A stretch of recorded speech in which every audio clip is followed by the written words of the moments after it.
Some experiences we look back on, and the only way we could really describe it as is different or dreamlike or euphoric.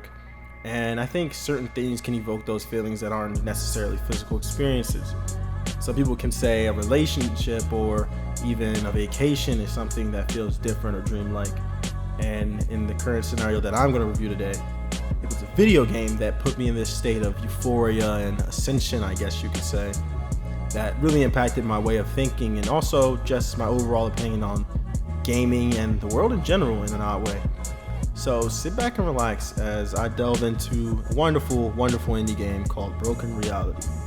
This has been requested a couple times, so I decided it's about time I got around to it. Sorry for the delay. Sit back, relax, and enjoy.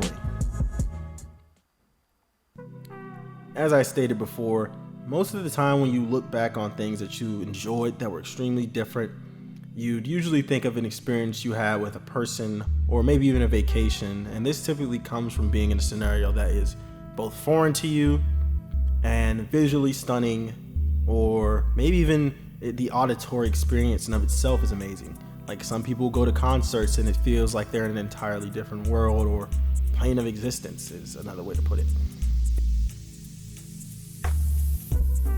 In this case, the game Broken Reality gave me an experience that felt extremely vacation-like. It felt like I stepped into a world that was alien, and in a way, due to the visuals that were completely different than what I'm used to in most gaming and in real life especially, I was just brought into a place where I felt things were different, foreign, and more relaxed. I didn't feel like I could apply it to my real life. Most games have graphics that are extremely realistic, and the whole game's purpose is to be realistic. And a game like that was so relaxed, so goalless. Although there were missions and quests, I felt like I could do whatever I want in this new world because it didn't feel like the world we're in that's bound by rules or laws or logic or ethos, pathos, etc. The world is inspired by mainly Vaporwave art and visuals, which is a genre I personally am into a lot. And I think that is also another thing that brought out the whole different euphoric feeling, is because Vaporwave is an art style that usually brings you into a feeling of nostalgia or euphoria due to it being extremely different and just melancholy. It brings out an emotion in you that can't really be described in most senses. Maybe I'll do a separate video on that. You guys tell me what you think. The game in of itself is a small quest-based game. It isn't very long. I'd say maybe a couple hours you could beat it. I think I beat it in about 6 to 8 hours. That didn't stop me from having a good time though. The quests are very, very simple.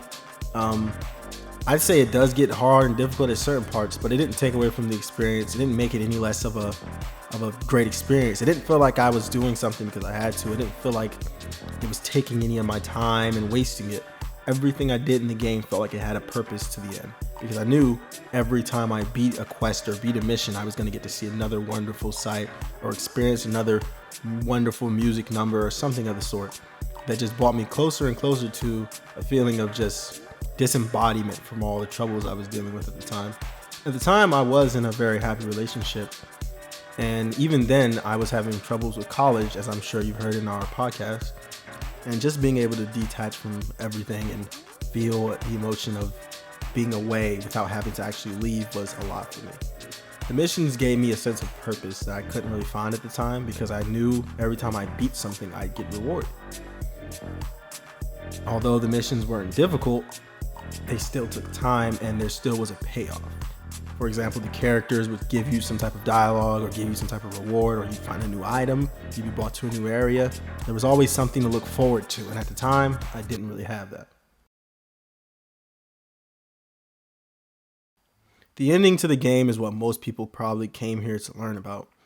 The ending to Broken Reality is very, very confusing, and even I don't really know. I decided to go back and rewatch my own little gameplay on it, and I'm still confused, but from what I can tell, it seems like it's all just an allegory for how pretty much everything I said, how we use technology to escape into a world that is completely different from our own, and it just changes us.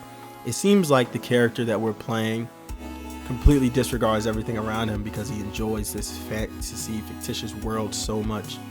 and he's indulged into it until things go wrong, and he finally steps away and looks around himself. There's a girl in the room that refuses to look at you until you've deleted the game, which could also go back to my point of everything being ruined due to you wanting to get away so desperately you don't see what you have around you.